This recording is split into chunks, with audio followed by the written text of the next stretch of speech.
भगवान गौतम बुद्ध की इन बातों में छिपा है अशांत मन को शांत करने का मंत्र। आप भी जाने, हम सभी जानते हैं कि व्यक्ति का मन बहुत चंचल होता है।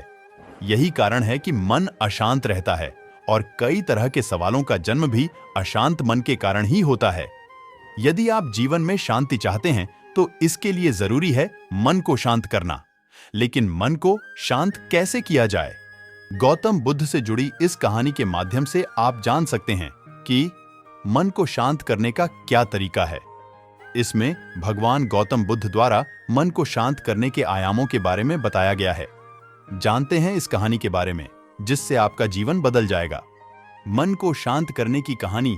एक बार एक लड़का गौतम बुद्ध के पास जाकर कहता है, मेरे जीवन में बहुत अशांति है, कृपा करके आप मेरा मार्गदर्शन कीजिए जिससे कि मैं इस अशांति से छुटकारा पा सकूं।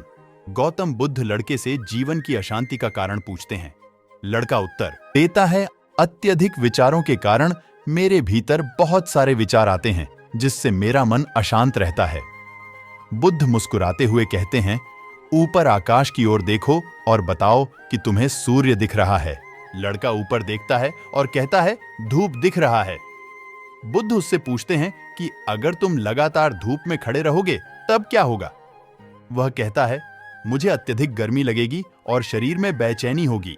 बुद्ध लड़के से कहते हैं कि अगर धूप में खड़े रहने से तुम्हें गर्मी लगती है तो इसमें दोष किसका है, सूर्य के ताप का या तुम्हारा?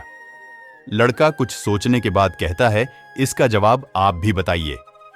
बुद्ध कहते हैं, सूर्य का काम है ताप देना और ताप का काम है गर्मी लगना। ऐसे में तो दोष तुम्हारा ही है कि तुम धूप में जाकर खड़े हुए जिससे कि तुम्हें गर्मी लगी।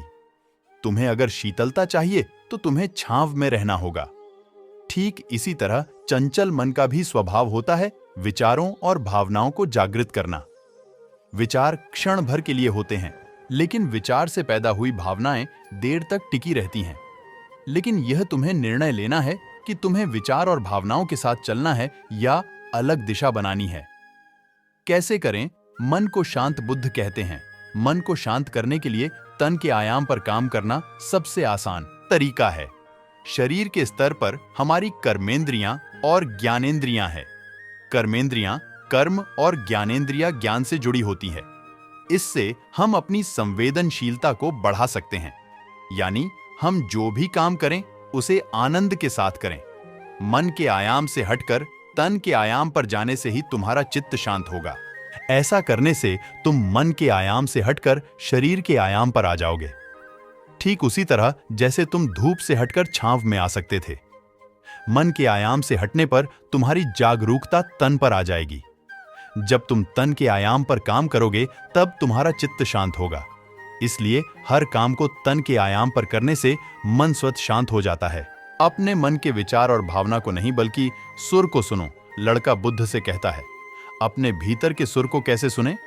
बुद्ध कहते हैं, किसी शांत स्थान पर रहकर जहां शांति हो, तब अपनी आंखें बंद करो और मन के भीतर चल रहे शोर से हटकर भीतर के सुर को सुनने की कोशिश करो। सुर निरंतर चलता रहता है, लेकिन बाहर के शोर के कारण तुम अपने मन के भीतर चल रहे सुर को नहीं सुन पाते हो। जब तुम अपने दोनों कानों को अपने हाथों से बंद कर दोगे तभी मन के सुर को सुन पाओगे। इस तरह तुम मन की अशांति से दूर हो जाओगे और तुम्हारा मन शांत हो जाएगा। ऐसे ही वीडियो देखने के लिए चैनल को सब्सक्राइब कर देना।